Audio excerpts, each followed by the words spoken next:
Following up to the 1933 Act, the Securities Act of 1933, we have the Securities Exchange Act of 1934. It's the second act coming after 33 governing the secondary market, the secondary trading of securities in the securities industry. This is a very nit topic. The Securities Exchange Act of 1934 regulates the secondary markets, and these are the markets in which non-exempt securities trade after they have been issued to the public. Non-exempt meaning they have to register. Remember, you need to remember the key provisions of this act, and in order to help you do that, we have created a memory device. It is MISS-PERMS, MISS-PERMS. Each of these letters represents a major concept or group of legislation that you must know. Let's start with the letter M. It stands for manipulation. Manipulation is fraud under the 34 Act, and it applies to both exempt and non-exempt securities. Remember, exemption means they don't have to register with the SEC. All other provisions of the 34 Act only apply to non-exempt securities. This act cites certain activities as clear fraud. And some of those are wash sales, buying and selling securities when there's no actual change in ownership taking place. Another one is pool activities. These are brokers acting in concert, trading securities to give the appearance of a price rise. Next, you have the underwriter, trading the securities before they actually go public, before the effective date. And we have a short tender provision. What is tendering? Tendering is when a company solicits you, asking you to sell your shares to them. In this case, you can only tender shares to the extent that you're net long the shares. Net longs means you actually own the shares, so you can't be short the shares, right? If you have a long position in the stock and a short position in the same stock for exactly the same number of shares, you have no position, you're net zero, so therefore you cannot tender the shares. As you know, this act was created in 1934. It would have been impossible for regulators to imagine then all the scams and manipulations that have been created in the marketplace since that time. One of the key provisions that you need to know is Rule 10b-5. This is the catch-all fraud rule. What a person may do in the marketplace may not be illegal according to the letter of the law. However, if it violates the spirit of the 34 Act and undermines the public's confidence in the marketplace, the SEC can seek prosecution.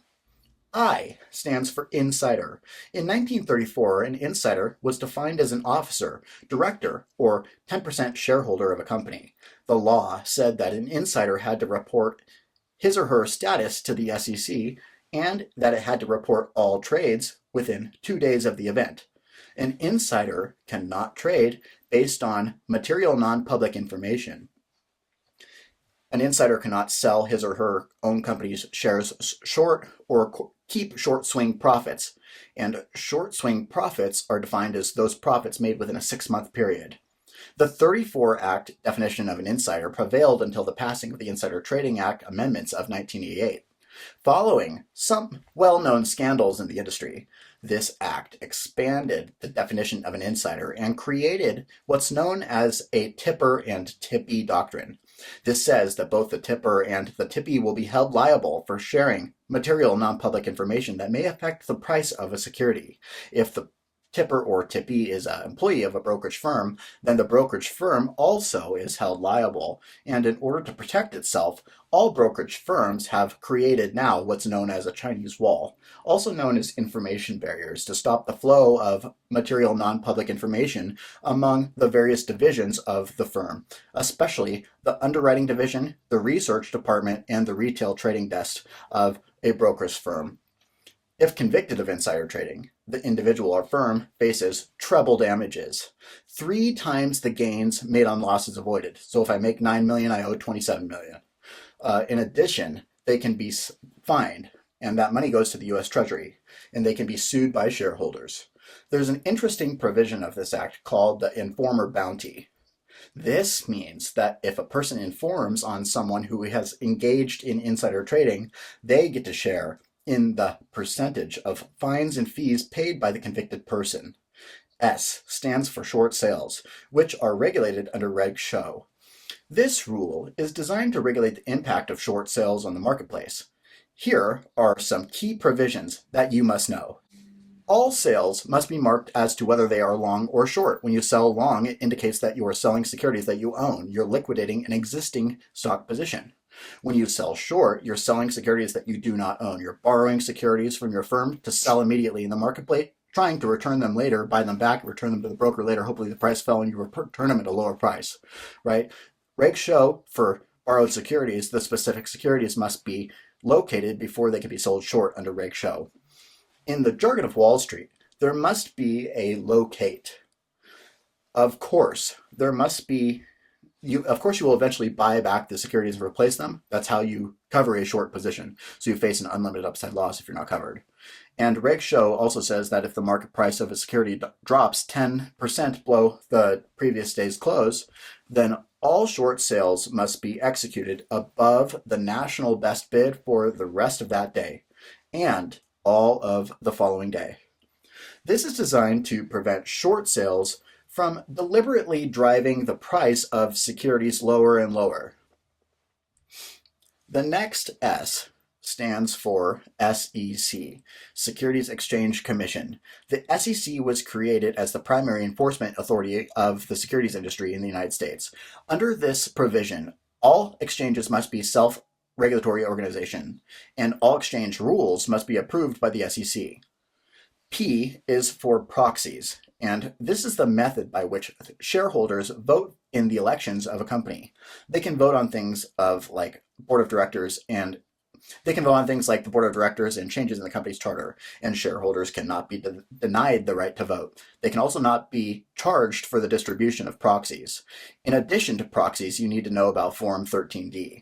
When anyone accumulates 5% or more of a company's stock with the intent of exercising control, then they must report when they pass the 5% threshold within 10 business days after the event. What does exercising control mean? It generally means forcing an election in which the election forces the individual to get elected to the board of a company. E stands for exchanges. All exchanges and their members must register with the SEC. The exchanges are SROs, self-regulatory organizations, under the oversight of the SEC. Additionally, 2 non-exchange organizations must also register with the SEC, and these are FINRA and the MSRB, the Municipal Securities Rulemaking Board. And finally, member firms, their officers, directors, their traders, and their salespeople must be registered with the SEC. R stands for reports. There are 3 reports that you need to know for the SIE Series 6 or Series 7 exam. Also, the 10Q unaudited report, which every public company must file with the SEC. 10K, the annual audited report, which every public company must file with the SEC. The financial statements included with the 10K are the balance sheet, the income statement, the cash flow statement, and the statement of retained earnings. And the third report is an 8K. This must be filed if there are any unusual changes in the company, such as a merger, divestiture, or bankruptcy, or changes in the board of directors. Report 8K must be filed with the SEC within 4 days of the event. M stands for margin. Under the Securities Exchange Act of 1934, the Federal Reserve Board was given control of initial margin on non-exempt securities. Note that I said initial margin, not maintenance margin. Maintenance margin is set by FINRA. There are 2 pieces of legislation that you need to know, Reg T and Reg U. Reg T sets the initial margin requirement on a non-exempt security at 15%. Reg T also regulates the extension of credit from the broker-dealer to the customer. Right, so Reg U, in contrast, regulates the extension of credit from the bank to the broker-dealer. So you need to know carefully the distinction between Reg T and Reg U. And finally, S stands for the stabilization of a new issue. Notice, it's of a new issue, but this provision is included under the 34 Act because stabilization takes place in the secondary markets. When a new issue is being sold to the public, the price may start to drop, and if it does, the issue may not sell out. So, in the provisions for stabilizing a new issue, it states that one managing underwriter can stabilize the price of the new issue at or just below the IPO price, never above. The managing underwriter can stabilize for as long as is necessary to sell out the new issue. In the notice of stabilization, it must be contained in the final prospectus. The notice of stabilization does contain a cautionary note for the investor. It says that once the managing underwriter stops stabilizing, that the price of the security may drop. I have now covered all 9 of the topics represented by the memory device we provided Ms. Perms. Take time and sit down to learn each of these topics. It is your key to successfully answering all the questions that are covered under the Securities Act of 1934 on your SIE exam.